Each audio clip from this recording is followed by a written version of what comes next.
ত্রয়োদশ জাতীয় সংসদ নির্বাচনের রোডম্যাপ আজ ঘোষণা করা হবে বলে জানিয়েছে নির্বাচন কমিশন সচিবালয়।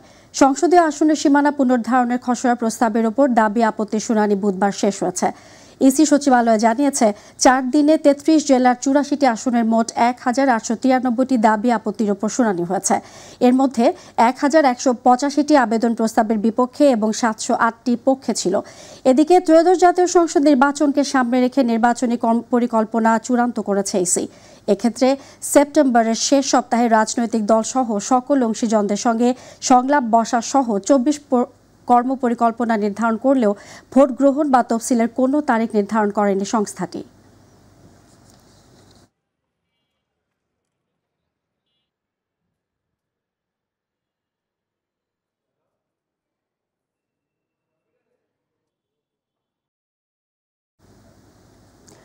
দর্শক, আজ নির্বাচন কমিশন সচিবালয়ে ত্রয়োদশ জাতীয় সংসদ নির্বাচনের রোডম্যাপ ঘোষণা করা হবে। আমরা সরাসরি চলে যাচ্ছি সেখানে। শেষ অংশ থেকে আমরা 1 থেকে 1.5 মাস সময় নিব। এটার সাথে সুশীল সমাজ, রাজনৈতিক দলের প্রতিনিধি, বিশ্ববিদ্যালয়ের শিক্ষক, নারী সমাজের প্রতিনিধি, ইলেকট্রনিক অ্যান্ড প্রিন্ট মিডিয়ার ব্যক্তিত্ব যারা আছেন ইত্যাদি যারা আছেন তাদেরকে সবাইয়ের সাথে আমরা এই সংলাপ গ্রহণ করব এবং সংলাপের জন্য সময়সূচিগুলো আমরা পরবর্তীতে জানিয়ে দেব এবং আমরা তাদেরকে আনুষ্ঠানিকভাবেও আমন্ত্রণ করব। এটা আমরা সেপ্টেম্বরের শেষে থেকে শুরু করে নভেম্বরের 1 থেকে 1.5 মাসের মধ্যে আমরা কমপ্লিট করব। আপনারা জানেন যে ভোটার তালিকা এই কাজটা আমরা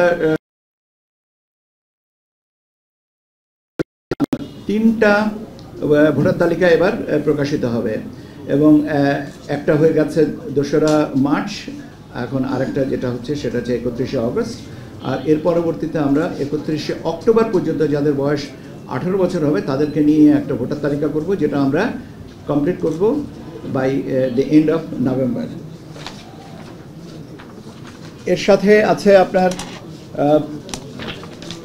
নির্বাচন আইন বিধি সংস্কার এবং এর সাথে একটা আমরা নির্বাচন পরিচালনা বিধিমালা, নির্বাচন কর্মকর্তা বিশেষ আইন 1991 এবং নির্বাচন কমিশন সচিবালয় আইন 2009, এই 3টা এই মুহূর্তে আমাদের আইন মন্ত্রণালয়ে বিবেচনাধীন আছে। আর আমরা 2টো আইনের বিষয়, একটা বিধিমালা আর একটা আইনের খসড়া আমরা পাঠাবো, একটা আরপিও আর একটা হচ্ছে যে রাজনৈতিক দল ও প্রার্থীদের আচরণ বিধিমালা। এটা একটার সাথে আরেকটা পরস্পর অঙ্গাঙ্গিকভাবে জড়িত বিষয়, এটা আমরা একসাথে পাঠাবো এবং আমরা আশা করছি আমরা আগামী সপ্তাহে এটাকে আইন মন্ত্রণালয়ে পাঠিয়ে দেবো, ভেটিং অ্যান্ড সাবসিকুয়েন্ট যে কাজগুলো আছে। নতুন রাজনৈতিক দলের নিবন্ধনের যে কার্যক্রম আপনারা জানেন যে আমরা মাঠ পর্যায়ে তথ্য যাচাইয়ের জন্য পাঠিয়েছি, কয়েকটা অলরেডি আমরা কিছু কিছু জায়গা থেকে পাচ্ছি এবং এটা চলমান থাকবে এবং আমরা আশা করছি যে এটা আমরা সেপ্টেম্বরের ভিতরে কমপ্লিট করতে পারবো। সেপ্টেম্বরের ভিতরে তথ্য পাওয়ার পরে আমরা বিজ্ঞপ্তি দিয়ে তারপরে এটার বাকি কাজগুলো কমপ্লিট করব। জাতীয় সংসদের নির্বাচনী এলাকার সীমানা নির্ধারণ সংক্রান্ত যে কাজগুলো আপনারা জানেন যে গতকাল পর্যন্ত আমরা শুনানি নিয়েছি এবং কালকেও আমরা শুনানি পরবর্তীতে আরও কিছু কাজ যেগুলো আছে যুক্তি পাল্টা যুক্তি এবং সেগুলো নিয়ে আলোচনা এবং এটা নিয়ে আজকেও আবার আমরা পরবর্তীতে বসব।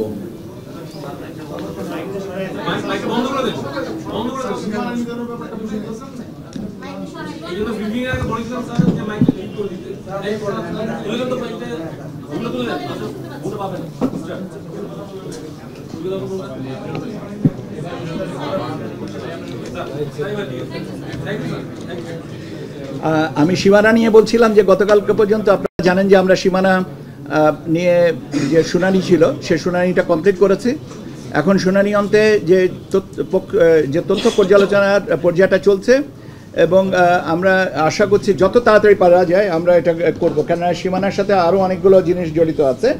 তবে আমাদের মোটামুটিভাবে ধারণা যে আগামী 15 সেপ্টেম্বরের ভিতরে এইগুলোকে চূড়ান্ত করতে পারবো এবং আপনার জিআইএসএ ম্যাপ এই জাতীয় যে কাজগুলো আছে সেগুলো আমরা 30 সেপ্টেম্বরের ভিতর কমপ্লিট করব।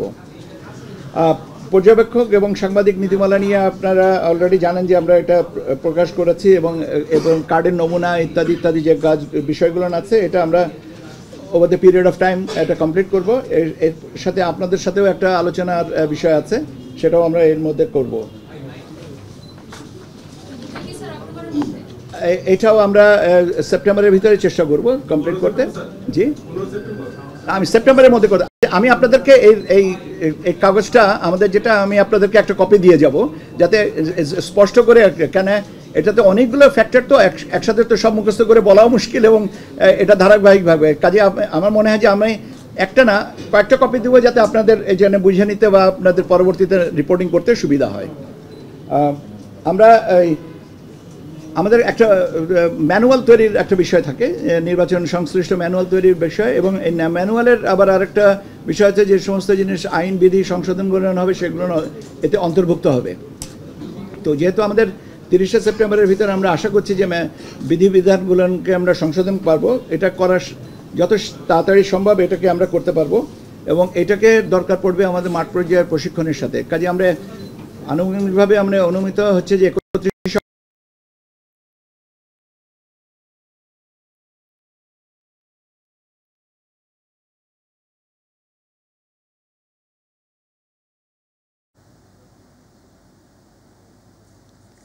দর্শক, এতক্ষণ আমরা সরাসরি যুক্ত ছিলাম নির্বাচন কমিশন সচিবালয়ে, যেখানে ত্রয়োদশ জাতীয় সংসদ নির্বাচনের রোডম্যাপ ঘোষণা করা হচ্ছিল। এবার চলে যাচ্ছি পরবর্তী প্রসঙ্গে। জুলাই অভ্যুত্থানে শহীদ আবু সাইদ হত্যা মামলার প্রথম দিনে সাক্ষ্য গ্রহণ শুরু হয়েছে। আন্তর্জাতিক অপরাধ ট্রাইব্যুনাল 2-এ সাক্ষ্য গ্রহণ শুরু হয়। আবু সাইদের বাবা মকবুল হোসেন আজ প্রথম সাক্ষ্য দিয়েছেন। গতকাল এই মামলার সূচনা বক্তব্য দেন চিফ প্রসিকিউটর। এতে আবু সাইদ হত্যার প্রেক্ষাপট তুলে ধরেন তিনি। এর আগে গত 6 আগস্ট বেগম রোকেয়া বিশ্ববিদ্যালয়ের সাবেক ভিসি হাসিবুর রশিদ সহ 30 জনের বিরুদ্ধে অভিযোগ গঠন করে বিচার শুরুর আদেশ দেন ট্রাইব্যুনাল 2। সকালে এ মামলার গ্রেফতার 6 আসামিকে ট্রাইব্যুনালে হাজির করা হয়। আর বেরোবির সাবেক ভিসি সহ 24 জন এখনও পলাতক রয়েছেন। তাদের পক্ষে ইতোমধ্যেই সরকারি খরচে 4 জন আইনজীবী নিয়োগ দেওয়া হয়েছে। আন্তর্জাতিক অপরাধ ট্রাইব্যুনাল 2-এ আবু সাইদের মামলায় তার পিতা প্রথম সাক্ষী হিসাবে সাক্ষ্য প্রদান করেছেন এবং তার পিতার সাক্ষ্য প্রদানের মাধ্যমে আবু সাইদের মামলার সাক্ষ্য গ্রহণ শুরু হলো। তিনি ট্রাইব্যুনালে আবু সাইদের শিক্ষা জীবন তুলে ধরেছেন, তার অভাব অনটনের সংসারের গল্প তুলে ধরেছেন, কিভাবে আবু সাইদ নিজের টিউশনি করে লেখাপড়ার খরচ চালাতেন সেটি তুলে ধরেছেন। অত্যন্ত আমাদের তদন্তকারী কর্মকর্তার দক্ষতার সাথে মামলা তদন্ত করে রিপোর্ট দাখিল করেছেন। আমাদের প্রসিকিউশন টিম ফর্মাল চার্জ দাখিল করেছেন এবং উইদাউট ডিলে, আনডিউ ডিলে আমরা সাক্ষ্য গ্রহণ শুরু করেছি। তবে একটু বিষয় আপনাদেরকে বিবেচনা করতে হবে যে মামলাগুলো চলছে, একটার কারণে আরেকটা অনেক সময় অ্যাডজমেন্ট হয়, এসব পারিপার্শ্বিক অবস্থা বিবেচনা করতেই হয়। তবে আমরা দৃঢ়তার সাথে বিশ্বাস করি রিজনেবল টাইমের মধ্যে, আনডিউ ডিলে হবে না, রিজনেবল টাইমের মধ্যে মামলা নিষ্পত্তি হবে। চাওয়াটাকে কিভাবে মূল্যায়ন করেন আপনারা? ওনার ছেলে শহীদ হয়েছেন, উনি হচ্ছেন পৃথিবীর সবচেয়ে ক্ষতিগ্রস্ত ব্যক্তি আবু সাইদের বিষয়ে অন্তত। তো ওনার চাওয়াটা মূল্যায়ন করা ছাড়া অবমূল্যায়নের কোনো সুযোগ আমাদের কাছে নাই। প্রতিশ্রুতি নয়, পরিবর্তনের প্রতিজ্ঞাবদ্ধ স্লোগানে ঢাকা বিশ্ববিদ্যালয়ে ডাকসু নির্বাচনের ইশতেহার ঘোষণা করেছে জাতীয়তাবাদী ছাত্রদল সমর্থিত আবিদ হামিম মায়েত পরিষদ। বেলা 1:45টার দিকে ঢাকা বিশ্ববিদ্যালয়ের অপরাজেয় বাংলার বটতলা থেকে এই ইশতেহার ঘোষণা করেন ছাত্রদল সমর্থিত প্যানেলের ভিপি প্রার্থী মোহাম্মদ আবিদুল ইসলাম খান। ইশতেহারে 10 দফা পরিকল্পনার কথা তুলে ধরে আবিদ হামিম মায়েত পরিষদ। তারা জানান, ইশতেহারে রয়েছে শিক্ষা ও গবেষণাকে প্রাধান্য দিয়ে আধুনিক, আনন্দময়, বসবাসযোগ্য ও নিরাপদ ক্যাম্পাস গড়ে তোলা, নারী শিক্ষার্থীদের জন্য নিরাপদ ক্যাম্পাস, নারী স্বাস্থ্য সুরক্ষা ও সক্ষমতা বাড়ানো, কারিকুলাম, অবকাঠামো ও পরীক্ষা ব্যবস্থার আধুনিকায়ন ও গবেষণার মনোনয়নের প্রতিশ্রুতিও রয়েছে ইশতেহারে।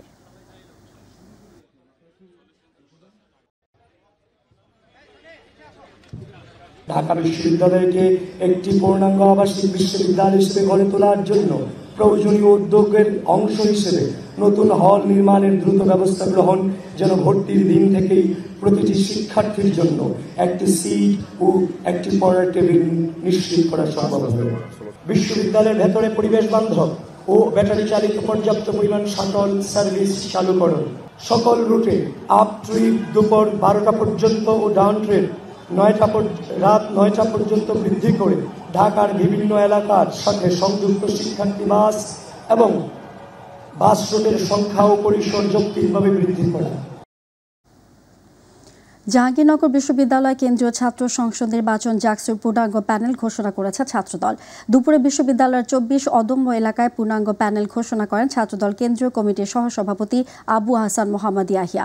এতে ভিপি পদে নির্বাচন করবেন শেখ সাদি হাসান, জিএস পদে নির্বাচন করবেন তানজিলা হোসেন বৈশাখী, যুগ্ম সাধারণ সম্পাদক পদে নারী আঞ্জুমান আরা ইকরা নির্বাচন করবেন। 25 সদস্যের পূর্ণাঙ্গ কমিটি ঘোষণার সময় বিশ্ববিদ্যালয়ের ছাত্রদলের নেতাকর্মীরা উপস্থিত ছিলেন। এদিকে আজ জাকসু নির্বাচনের মনোনয়নপত্র প্রত্যাহারের শেষ দিন। দীর্ঘ 33 বছর পরে জাহাঙ্গীরনগর বিশ্ববিদ্যালয় কেন্দ্রীয় শিক্ষার্থী সংসদ জাকসুর আয়োজন করেছে কর্তৃপক্ষ। তফসিল ঘোষণাকে আমরা উষ্ণ অভ্যর্থনাতে গ্রহণ করেছিলাম এবং তারই ধারাবাহিকতায় আজকে জাতীয়তাবাদী ছাত্রদল তাদের মনোনীত প্যানেল ঘোষণা করেছে। জাতীয়তাবাদী ছাত্রদল অতীতেও ছাত্রদের সাথে ছিল, সাধারণ ছাত্রদের নিয়ে কাজ করছে, ভবিষ্যতেও সাধারণ ছাত্রছাত্রীদের নিয়ে কাজ করবে। আমার প্রিয় সংগঠন আমাকে যোগ্য মনে করেছে, সেক্ষেত্রে আমি অবশ্যই খুশি এবং তার চেয়ে বেশি খুশি যে আমার মধ্যে সবসময় যে শিক্ষার্থীদের জন্য কাজ করার একটা আগ্রহ ছিল, এখন সে সুযোগটা আমি পাচ্ছি এবং আমি আশাবাদী যে আমি শিক্ষার্থীদেরকে আমার পাশে পাবো। আমরা যেহেতু জাকসুর ক্যান্ডিডেট, আমরা নির্বাচিত হলে অবশ্যই আমাদের ফার্স্ট প্রায়োরিটি হবে, আমাদের অনলি প্রায়োরিটি হবে শিক্ষার্থীদের পাশে থাকা। রাজশাহী বিশ্ববিদ্যালয় কেন্দ্রীয় ছাত্র সংসদ হল, ছাত্র সংসদ ও সিনেটে ছাত্র প্রতিনিধি নির্বাচনের তফসিল চতুর্থবারের মতো পুনর্বিন্যস্ত করা হয়েছে। এতে সনাতন ধর্মাবলম্বীদের মহাষষ্ঠীর বিষয়টি বিবেচনা করে আগামী 28 সেপ্টেম্বরের পরিবর্তে 25 সেপ্টেম্বর রাকসু নির্বাচন অনুষ্ঠানের সর্বসম্মতি সিদ্ধান্ত গ্রহণ করা হয়। পুনর্বিন্যস্ত তফসিল অনুযায়ী মনোনয়নপত্র বিতরণ 24 আগস্ট থেকে 31 আগস্ট, মনোনয়নপত্র দাখিল 1 সেপ্টেম্বর থেকে 4 সেপ্টেম্বর, মনোনয়নপত্র বাছাই 6 ও 7 সেপ্টেম্বর, প্রার্থীদের প্রাথমিক তালিকা প্রকাশ 9 সেপ্টেম্বর, প্রাথমিক তালিকা সম্পর্কে প্রার্থীদের আপত্তি গ্রহণ ও নিষ্পত্তি 9 সেপ্টেম্বর, মনোনয়নপত্র প্রত্যাহার 10 সেপ্টেম্বর, প্রার্থীদের চূড়ান্ত তালিকা প্রকাশ 11 সেপ্টেম্বর এবং একাডেমিক ভবনে ভোট গ্রহণ ও ফলাফল প্রকাশ করা হবে 25 সেপ্টেম্বর। আসলে ডোপ টেস্টের বিষয়টা অনেক ব্যাপক, এখানে এতগুলো বিষয় জড়িত আছে যে যদি আপনি সমস্ত ক্রাইটেরিয়া নিতে যান তাহলে এখানে একটা সময়েরও ব্যাপার, হিউজ পরিমাণ অর্থেরও বিষয়। আমরা মোটা দাগে যে বিষয়গুলো আমাদের জন্য প্রয়োজনীয় মনে করেছি, আমরা সেই বিষয়গুলোকে অ্যাড্রেস করে আমরা ডোপ টেস্ট করছি এবং এটা আমরা মনে করছি যে না, এই কয়েকটা টেস্ট যদি আমাদের রিপোর্ট আমরা পাই, এটা আমাদের কমিশনের সিদ্ধান্ত হচ্ছে, এটা আমরা সাফিসিয়েন্ট মনে করছি। এই সময় এবং অর্থ, তারপরে বাস্তবতা, সবকিছুকে মিলিয়ে আমরা এই ধরনের সিদ্ধান্ত আমরা গ্রহণ করি। এই সুযোগ নেই, কারণ আমরা সেগুলো সিকিউর করেই কিন্তু আমরা কাজ করছি। আমরা যেখানে স্যাম্পল কালেকশন করা হচ্ছে আমাদের ইউনিভার্সিটি মেডিকেল সেন্টারে, সেখানে প্রয়োজনীয় টিম রাখা আছে, যথাযথ প্রক্রিয়ার মাধ্যমেই স্যাম্পল কালেকশন করা হচ্ছে। এই ক্ষেত্রে ডুপ্লিকেশনের কোনো সুযোগ নেই, আমরা সেটা সিকিউর করি। বাংলাদেশ প্রকৌশল বিশ্ববিদ্যালয়ের স্নাতক পর্যায়ের বিভিন্ন লেভেল ও টার্মের সব পরীক্ষা স্থগিত করা হয়েছে। রেজিস্ট্রার অধ্যাপক ডক্টর NM গোলাম জাকারিয়া স্বাক্ষরিত জরুরি বিজ্ঞপ্তিতে তথ্য জানানো হয়। এতে বলা হয়েছে, বর্তমান উদ্ভূত পরিস্থিতি বিবেচনা করে আগামী 30 আগস্ট থেকে 18 সেপ্টেম্বর পর্যন্ত অনুষ্ঠিতব্য স্নাতক পর্যায়ের বিভিন্ন লেভেল ও টার্মের সব পরীক্ষা স্থগিত করা হলো। এদিকে 3 দফা দাবিতে দেশের সব প্রকৌশল বিশ্ববিদ্যালয়ে কমপ্লিট শাটডাউন কর্মসূচি পালন করছেন শিক্ষার্থীরা। সকাল থেকে কর্মসূচি শুরু হয়, বুয়েটের সব ক্লাস ও পরীক্ষা বন্ধ রয়েছে। অন্যদিকে কৃষিবিদদের 3 দফা দাবি বাস্তবায়নে আগারগাঁও ব্লকেট করেছে শেরেবাংলা কৃষি বিশ্ববিদ্যালয়ের শিক্ষার্থীরা।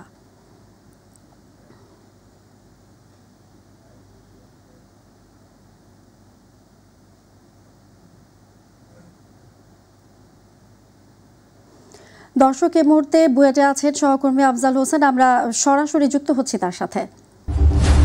আফজাল, 3 দফা দাবিতে চলমান কমপ্লিট শাটডাউন কর্মসূচি ঘিরে ক্যাম্পাসে কেমন পরিস্থিতি দেখছেন আপনি? আর এছাড়া এই মুহূর্তে পরবর্তী কোনো কর্মসূচির বিষয়ে কি কিছু জানতে পেরেছেন আপনি? আমাদেরকে জানাবেন।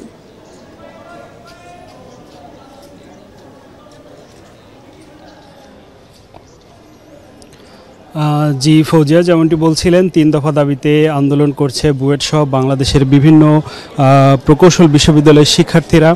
আজকে আমার পেছনে যেই ভবনটি দেখছিলেন, এখানে বিভিন্ন প্রকৌশল বিশ্ববিদ্যালয়ের প্রতিনিধিদের একটি বৈঠক চলছে। তারা সরকারের কে বিভিন্ন প্রস্তাব দিয়েছে। এদিকে আমরা জেনেছি সরকারের উচ্চ পর্যায়ে একটি বৈঠক চলছে। তো বিভিন্ন নেগোসিয়েশন, কথাবার্তা, আলোচনা চলছে এবং সরকারের পক্ষ থেকে কোন কোন দাবিগুলো মানা হবে, কিভাবে মানা হবে সেটা বিকেল নাগাদ জানানো হবে এবং সেটা জানানোর পরে আবারও এই বৈঠকটি চলবে এবং তারপরে আবার প্রকৌশল বিশ্ববিদ্যালয়ে যারা বৈঠক করছেন তারা আবার আরেকটি সিদ্ধান্ত নেবেন এবং বিকেল 5টা থেকে 6টা নাগাদ একটি চূড়ান্ত সংবাদ সম্মেলন হবে। সেখানে মূলত ঘোষণা করা হবে যে এই আন্দোলনটি চলমান থাকবে নাকি নতুন কোনো দিকে মোড় নেবে নাকি নতুন কোনো কর্মসূচি ঘোষণা হবে। আসলে দুই জায়গাতেই উভয় পক্ষ, সরকার পক্ষ এবং প্রকৌশল শিক্ষার্থীর যে পক্ষ আলাদা আলাদা বৈঠক করছেন এবং পরবর্তীতে আসলে সরকারের সিদ্ধান্তের উপর নির্ভর করবে কি কর্মসূচি ঘোষণা দিবেন এই শিক্ষার্থীরা। এই ছিল আমার কাছে বুয়েটের সবশেষ। তবে আরেকটু জানিয়ে রাখি যে আজকে যেহেতু ক্লাস পরীক্ষা বন্ধ, সেজন্য আজকে শিক্ষার্থী উপস্থিতি একেবারেই নেই বললেই চলে। এখানে খুব সীমিত কিছু শিক্ষার্থী উপস্থিত রয়েছেন। ফৌজিয়া, এই ছিল আমার কাছে সবশেষ। আফজাল, আপনাকে ধন্যবাদ। দর্শক, বুয়েট থেকে এতক্ষণ আমাদের সঙ্গে সরাসরি যুক্ত ছিলেন সহকর্মী আফজাল হোসেন। ফ্যাসিবাদদের পতনের পর তরুণ প্রজন্মের মনোজগতে যে পরিবর্তন এসেছে তা অনুধাবন করতে না পারলে ভবিষ্যৎ অনিশ্চিত বলে মন্তব্য করেছেন বিএনপির স্থায়ী কমিটির সদস্য আমির খসরু মাহমুদ চৌধুরী। অপর স্থায়ী কমিটির সদস্য হাফিজউদ্দিন আহমেদ বলেছেন, নির্বাচিত সরকার ক্ষমতায় না থাকায় সংবিধান সংশোধনের কোনো সুযোগ নেই। রাজধানীতে আলাদা অনুষ্ঠানে তারা এসব কথা বলেন। ইউসুফ আলীর রিপোর্ট। চতুর্থ জাতীয় শিশু ও যুব সমাবেশ উপলক্ষে রাজধানীর একটি হোটেলে এ অনুষ্ঠানের আয়োজন। অনুষ্ঠানে বিএনপির স্থায়ী কমিটির সদস্য আমির খসরু মাহমুদ চৌধুরী বলেন, যে লক্ষ্য নিয়ে আওয়ামী লীগ সরকারের পতন ঘটানো হয়েছে তা বাস্তবায়ন না হলে জনগণের সমর্থন পাওয়া কষ্টসাধ্য হবে। একজন ফ্যাসিস্ট ডিক্টেটর পালিয়ে যাওয়ার পরে বাংলাদেশের সকলের মনোজগতে একটা বড় পরিবর্তন হয়েছে না? বিশাল পরিবর্তন হয়েছে এবং এই মনোজগতের পরিবর্তনের সাথে সাথে প্রত্যাশা জেগেছে, অনেক বড় প্রত্যাশা, অনেক বড় আকাঙ্ক্ষা জেগেছে।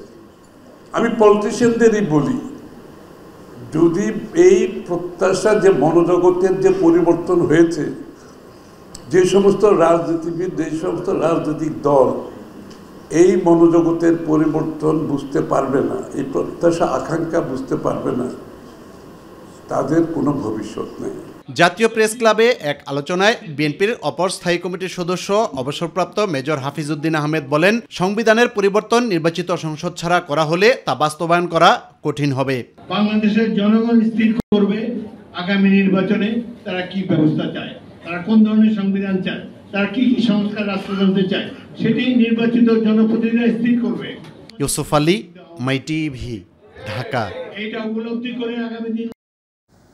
আওয়ামী লীগের সাবেক মন্ত্রী আব্দুল লতিফ সিদ্দিকীকে হেফাজতে নিয়েছে পুলিশ। সেই সাথে দলটির বেশ কয়েকজন নেতাকর্মীকে অবরুদ্ধ করে রাখে উত্তেজিত জনতা। দুপুরে ঢাকা রিপোর্টার্স ইউনিটি DRU থেকে তাকে হেফাজতে নেওয়া হয়। এর আগে DRUতে মঞ্চ 71 নামে একটি সংগঠনের ব্যানারে আয়োজিত অনুষ্ঠানে সেখানে যান তিনি।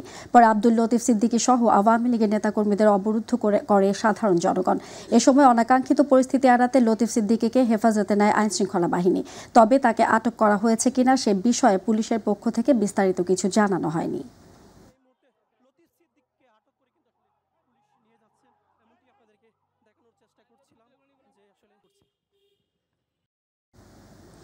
রংপুরে 5.5 কোটি টাকা ব্যয়ে আখিরা নদীতে নির্মাণাধীন নদী তীর রক্ষা বাঁধের কাজ শেষ হতে না হতেই নদীতে ধসে পড়েছে বাঁধটির অনেকাংশ। ঠিকাদারি প্রতিষ্ঠানের বিরুদ্ধে নিম্নমানের নির্মাণ সামগ্রী ব্যবহারের অভিযোগ উঠছে। ফলে নদীর তীর সংরক্ষণের মূল উদ্দেশ্যই ভেস্তে যেতে বসেছে। ওয়াকআউটের টাইলসও উঠে যাচ্ছে। 1 বছরে কাজের কোনো সমস্যা হলে ঠিকাদার তা মেরামত করে দেবে বলছেন পানি উন্নয়ন বোর্ড। রংপুর থেকে রিপোর্টটি করেছেন মাহমুদুল হাসান।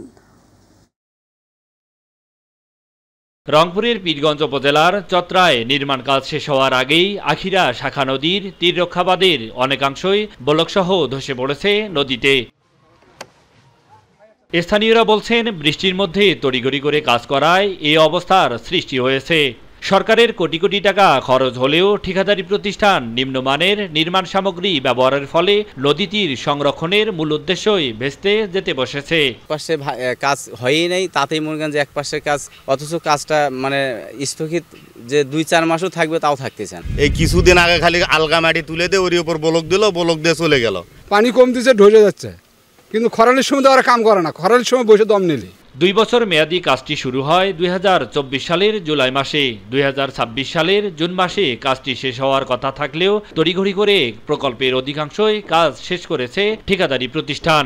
বলক বসানো শেষ হওয়ার আগেই অনেক অংশের বলক খসে পড়েছে নদীতে। নিম্নমানের নির্মাণ সামগ্রী দিয়ে বাঁধের কাজ করা হয়েছে বলে অভিযোগ স্থানীয়দের। আলগা মাটি দিয়ে কাজ করছে, মাটি নিচ মুখে ধসে যাচ্ছে। হচ্ছে যেমন বলক ধসে যাচ্ছে, আমাদের বাচ্চারা স্টপ পার দিয়ে খেলাধুলা করে, যদি সবসময় অ্যাক্সিডেন্ট ঘটে যায় তখন আমরা কিরকম করব? ওই পাথরের সাথে আমাদের বাড়িঘরগুলো নদীর দিকে নিচের দিকে চলে যাচ্ছে। বলক ধসে যাওয়ার ঘটনার সত্যতা স্বীকার করে ঠিকাদারি প্রতিষ্ঠানটির ম্যানেজার বলেন, কাজ হচ্ছে, আরো হবে বলেই দ্রুতই ফোন কেটে দেন। 1 বছরে কাজের কোনো সমস্যা হলে ঠিকাদার তা মেরামত করে দেবেন। সেই হিসাবে মেরামতের কাজ চলমান রয়েছে বলছেন পানি উন্নয়ন বোর্ডের এই প্রকৌশলী। সামগ্রিকভাবে আমরা সংশ্লিষ্ট ঠিকাদারকে পত্র দিয়েছি এবং ঠিকাদারের ডিফেক্ট লায়াবিলিটিস পিরিয়ডে থাকার কারণে তারা মেরামত করে সম্পন্ন করবে।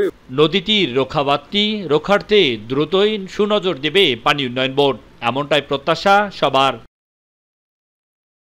মাহমুদুল হাসান, মাই টিভি, রংপুর।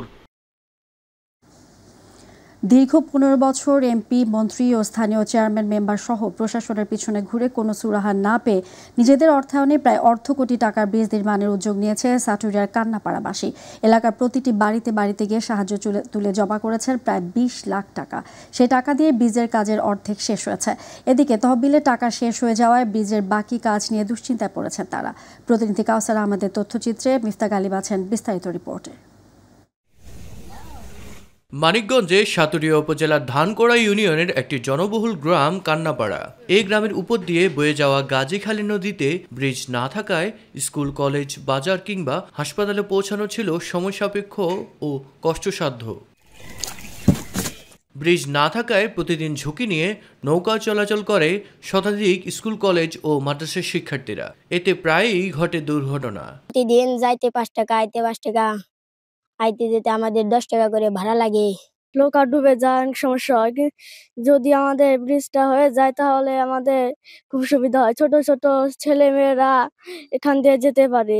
অবশেষে চলতি বছরের এপ্রিল মাসে গ্রামের মানুষ নিজেরা টাকা তুলে 80 ফুট দৈর্ঘ্য এবং 8 ফুট প্রস্থ বিশিষ্ট ব্রিজটির নির্মাণ কাজ শুরু করে। সরকারের সময় আশ্বাস দেয় যে আমরা করে দিব, বিভিন্ন মন্ত্রী, এমপি কিংবা চেয়ারম্যান কেউই করেনি। ইলেকশনের আগে কইছে যে আমরা ব্রিজ আমরা কইরে দেবো, আর 15 বছর আগে খালি 15 বছর গেলে আমাকে দেখিয়ে নিল। এই ব্রিজ কেবল যোগাযোগের মাধ্যমই নয়, এটি এই এলাকার আর্থসামাজিক উন্নয়ন তথা শিক্ষা প্রসার ও দুই পাড়ের মানুষের মাঝে আর্থিক সেতুবন্ধন সৃষ্টি করছে। এই পাশে মাদ্রাসা, স্কুল, কলেজ কেউ যাইতে পারে না, খুব কষ্ট হয়। ব্রিজ আমি নিজেরাই দেওয়ার চেষ্টা করছি, সকালে দিতেছে, ইনশাল্লাহ আমরা ব্রিজ কইরেই দেব। ব্রিজটি নির্মাণ করতে প্রায় 50 লাখ টাকা খরচ হবে। ইতিমধ্যে প্রায় 20 লাখ টাকা খরচ হয়েছে। সবার সাহায্য সহযোগিতা পেলে কাজটি দ্রুত শেষ করা সম্ভব হবে বলে জানান গ্রামবাসী। যখন সরকারিভাবে হচ্ছে না, আমরা দীর্ঘদিন ঘোরাফেরা করছি, হচ্ছে না, এই কারণে এলাকার লোকগুলো সবাই একত্রিত হয়ে বলছে যে ঠিক আছে, এখন আমরা নিজেরাই করব। তবে বৃষ্টি সাটুরিয়া ও ধামরাই উপজেলার মাঝামাঝি হওয়ার কারণে নির্মাণের প্রকল্প পাস হতে বিলম্ব হতে পারে বলে জানান উপজেলা প্রকৌশলী। 2 উপজেলার একটা জটিলতা থাকতে পারে। এছাড়াও বৃষ্টি সহযোগী পরিদর্শন করে বৃষ্টি আমাদের কোন রোডের সঙ্গে কানেক্টিভিটি তৈরি করছে সেটাও একটা, সে বিষয়ে বিস্তারিত পরিদর্শন করে একটা তথ্য আরো ভালো করে তোলা সম্ভব। মিফতাক আলী, মাই টিভি। চট্টগ্রাম, কক্সবাজার, মোংলা ও পায়রা সমুদ্র বন্দরকে ৩ নম্বর স্থানীয় সতর্ক সংকেত দেখাতে বলা হয়েছে আবহাওয়া অধিদপ্তর থেকে।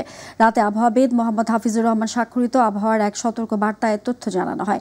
এতে বলা হয়, উড়িষ্যা উপকূলের অদূরে উত্তর পশ্চিম বঙ্গোপসাগর এলাকায় অবস্থানরত লঘুচাপটি সুস্পষ্ট লঘুচাপে পরিণত হয়ে একই এলাকায় অবস্থান করছে। এটি পশ্চিম উত্তর পশ্চিম দিকে অগ্রসর হতে পারে। এর প্রভাবে উত্তর বঙ্গোপসাগর এলাকায় বায়ুচাপের তারতম্যের আধিক্য বিরাজ করছে।